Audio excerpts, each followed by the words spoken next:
दोस्तों, केंद्रीय शिक्षा मंत्री धर्मेंद्र प्रधान जी ने एक ऐसा बड़ा बयान दिया है जिसको सुनकर दोस्तों सभी शिक्षकों के होश उड़ गए।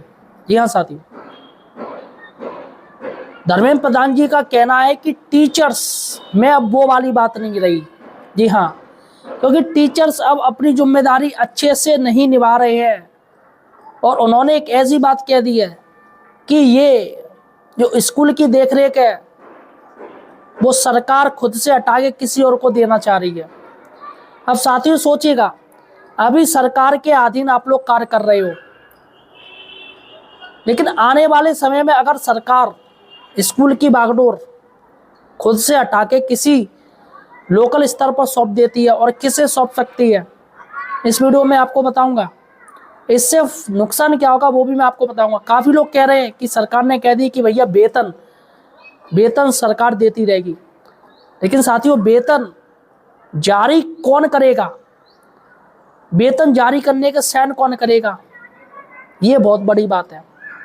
मैं आपको बता दूं, गांव में जो चपरासी हैं, जो फोर्थ कर्मचारी हैं, उनका दोस्तों वेतन तभी जारी होता है जब ग्राम प्रधान साइन कर देता है।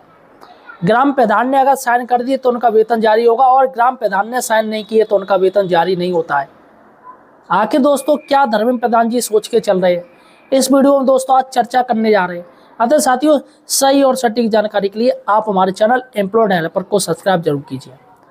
देखिएगा दोस्तों, अभी कुछ समय पहले जितने भी प्रधान होते हैं, गांव के मुखिया जिसे कहते हैं, पंचायत के प्रधान थे, उन्होंने कहा, एक मांग रखी सरकार से, केंद्र सरकार से, कि स्कूल का सारा मैनेजमेंट, जो प्राइमरी स्कूल है, कक्षा 6 से लेकर 8 तक के स्कूल चलते गांव में, सारा का सारा जो कार्यभार है, बागडोर है, टीचर्स, यहाँ तक के टीचर्स की, वो प्रधान को दिए जाए। प्रधानों को कहना, उनको हक दिया जाए कि टीचर को वो सस्पेंड कर सके, ये हक दिया जाए। जिस पर दोस्तों तमाम प्रधान मुख्यमंत्री जी से मिले भी थे इस मैटर में, क्योंकि दोस्तों वहाँ बात नहीं मानी गई, सुनवाई नहीं हुई। लेकिन फिर भी साथियों एक सोचने वाली बात है कि प्रधानों ने आखिर ऐसी मांग क्यों रख दी। दरअसल दोस्तों केंद्रीय शिक्षा मंत्री के पास भी ये खबर पहुंची, इसके साथ ही तमाम न्यूज़ मीडिया भी उठाते रहते हैं कि टीचर्स समय पे स्कूल नहीं आते हैं, बच्चों की संख्या गिर रही है, टीचर्स पढ़ाई पे ध्यान नहीं दे पा रहे हैं, और विपक्ष सरकार की टांग खींचता जा रहा है, जिस पर साथियों टीचर्स की सारी गलती मढ़ दी जा रही है। और सरकार का कहना है कि टीचर्स अपना काम बखूबी से निभा नहीं रहा है। इसलिए दोस्तों क्या लग रहा है, क्या बेसिक शिक्षा वो प्राइवेटाइजेशन की तरफ जा रही है। जिस तरीके से सुप्रीम कोर्ट ने टेट का आदेश दे दिया, केंद्र सरकार ने संशोधन कर दिया चुपचाप, किसी को कुछ नहीं पता नहीं, क्या साजिश चल रही है टीचर्स को निकालने की। अब एक नया एक्सपेरिमेंट शुरू होने वाला है कि समाज को सौंपा जाएंगे सारे स्कूल। किसको सौंपे जाएंगे? ग्राम पंचायत को। वो प्रधान जो नकेल डालता रहे, भ्रष्टाचार शुरू हो जाएगा। टीचर्स का वेतन रोका जाएगा, जारी किया जाएगा सिर्फ प्रधान के साइन से। सोचिएगा साथियों कितना भ्रष्टाचार बढ़ जाएगा। वैसे भी दोस्तों टीचर्स के पीछे सभी लोग सब गाली देते हैं टीचर्स को, हराम की खा रहे। अब ऐसे में पूरे देश में अगर ये व्यवस्था लागू हो जाएगी कि सरकार अपने से पल्ले से झाड़ रही है, सीधा का सीधा वो समाज को सौंपना चाहती है, आखिर क्यों? सबसे बड़ी बात है, देखिएगा दोस्तों एक आर्टिकल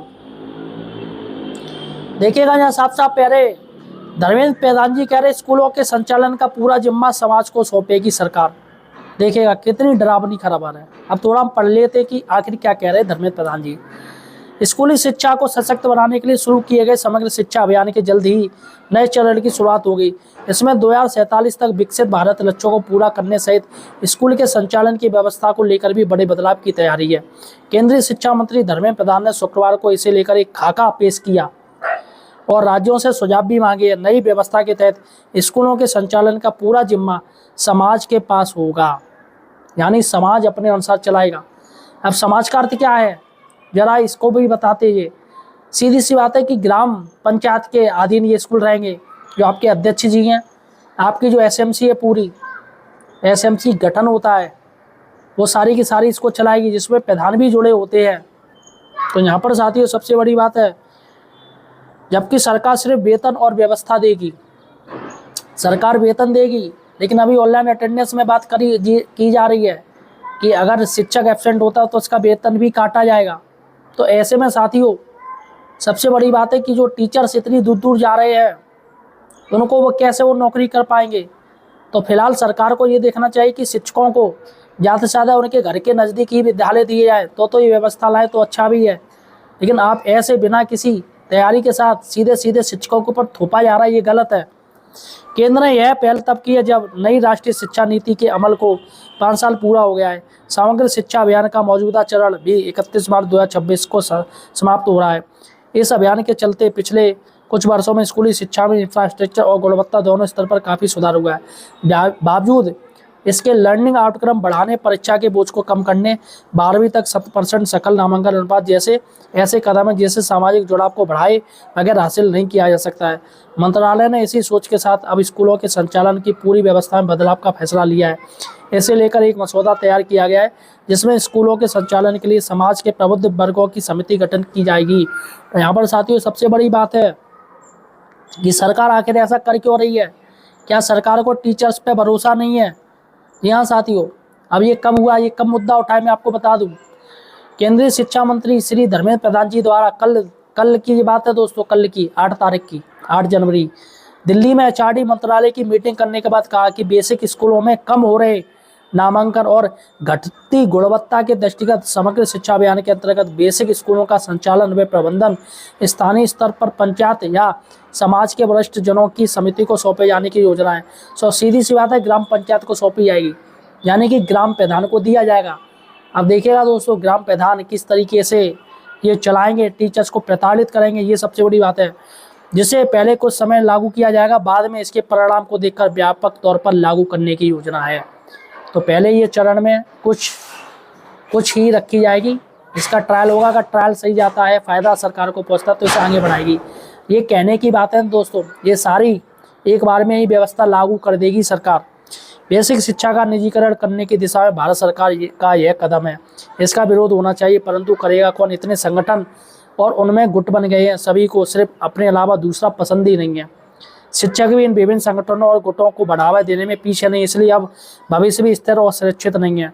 सबसे बड़ी बात है कि सुप्रीम कोर्ट ने जो टेट का मुद्दा लगाया, जिस पर दोस्तों तमाम संगठन बट गए और सभी ने अपने अपने स्तर से दिल्ली में धरना प्रदर्शन किया, जो कि गलत था। जबकि यही टीचर सारे संगठन अगर एक हो जाते तो मुझे लग रहा है कि जो धरना प्रदर्शन हुआ था वो काफ़ी दिनों तक चलता और काफ़ी बड़ा होता, लेकिन नहीं, सबको अपनी अपनी शक्ति प्रदर्शन दिखाने की चाहत हो गई कि देखो मेरे टीचर इतना है, मेरे पीछे इतने टीचर्स हैं, मेरा संगठन इतना बड़ा है। इस पर दोस्तों किराए पर यही लोग पानी फेर देते हैं।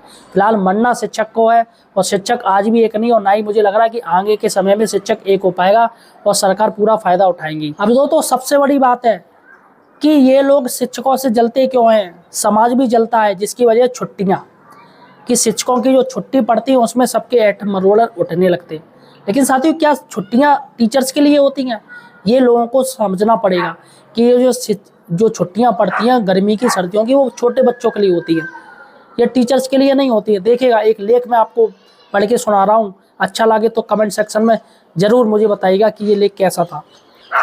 एक छुट्टी और दूसरा वेतन, वेतन भी ज़्यादा इसलिए, और लोग दोनों ही बातों में तर्क कम, कुंठा ज़्यादा होती है। देखिएगा छुट्टी मास्टर की नहीं, बच्चों की ज़रूरत है।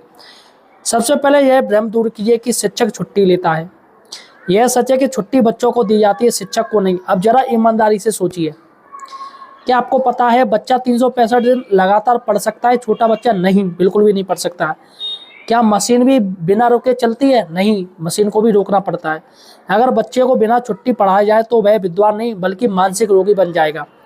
छुट्टी इसलिए नहीं होती कि मास्टर आराम फरमाए, छुट्टी इसलिए होती है क्योंकि बच्चों का दिमाग थकता है, शरीर को आराम चाहिए, परिवार को समय चाहिए, और हाँ, माता पिता को भी कहीं जाने का अवसर चाहिए। माता पिता भी कहीं जाने के लिए लालित होते हैं कि चलो छुट्टी होगी जाएंगे। और एक कड़वा सच और सुनिए, सरकारी स्कूल में पढ़ने वाले अधिकतर बच्चों के पास ना ही टूर पैकेज होते हैं, ना ही मॉल की सैर होते हैं। उनके लिए छुट्टी का मतलब है खेत में माता पिता का हाथ बटाना, छोटे भाई बहन को संभालना, या कभी कभी सिर्फ चैन की नींद।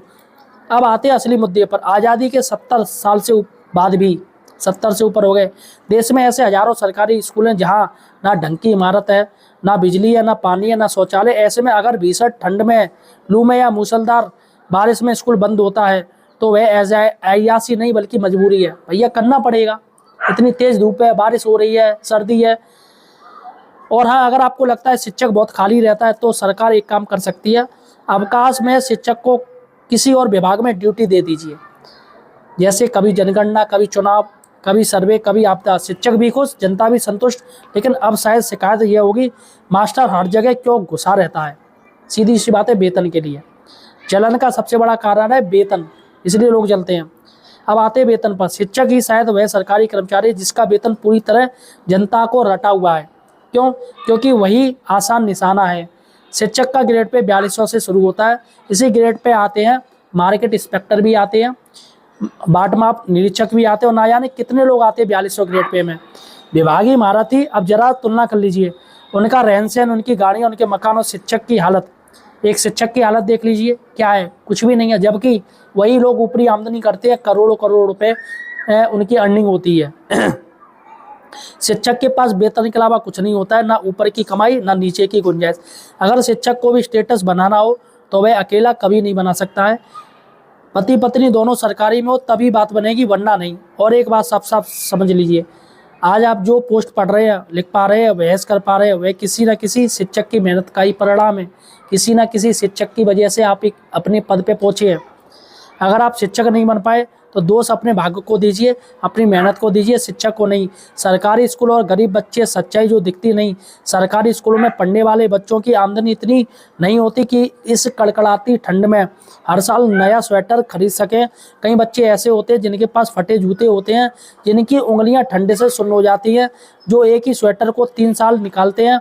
और ऐसे में अगर स्कूल कुछ दिन बंद हो जाए तो वह मौज नहीं बल्कि उन बच्चों के लिए राहत होती है। लेकिन यह सब एसी कमरों में बैठकर सोशल मीडिया पर ज्ञान देने वालों को दिखाई नहीं देता है। अंत में एक कड़वी लेकिन जरूरी बात, शिक्षक को भी अपने पद की गरिमा का ध्यान रखना चाहिए। ये भी बात सही है, इसमें कोई दो राय नहीं है, क्योंकि वह यही पद है जहाँ समाज सेवा भी है और सम्मानजनक वेतन भी है। लेकिन यह भी याद रखिएगा, ज्ञान केवल डिग्री से नहीं आता, पूरा ज्ञान तो एक अनपढ़ ट्रक ड्राइवर भी दे सकता है। ट्रक के पीछे लिखा होता है, जल मत बराबरी कर। बस फर्क इतना है, शिक्षक यह बात बिना लिखे पूरी ज़िंदगी समझाता है। तो यहाँ पर दोस्तों, ये एक मेरे पास मैसेज आया था, काफ़ी अच्छा लगा, इसलिए मैंने सोचा आपको भी सुना दूँ। फिलहाल साथियों, आप मुझे किस राज्य से देख रहे हो ये मुझे कमेंट सेक्शन में बताइएगा। जी हाँ साथियों, किस राज्य से देख रहे हो। और फिलहाल चैनल को सब्सक्राइब जरूर कीजिए। धन्यवाद।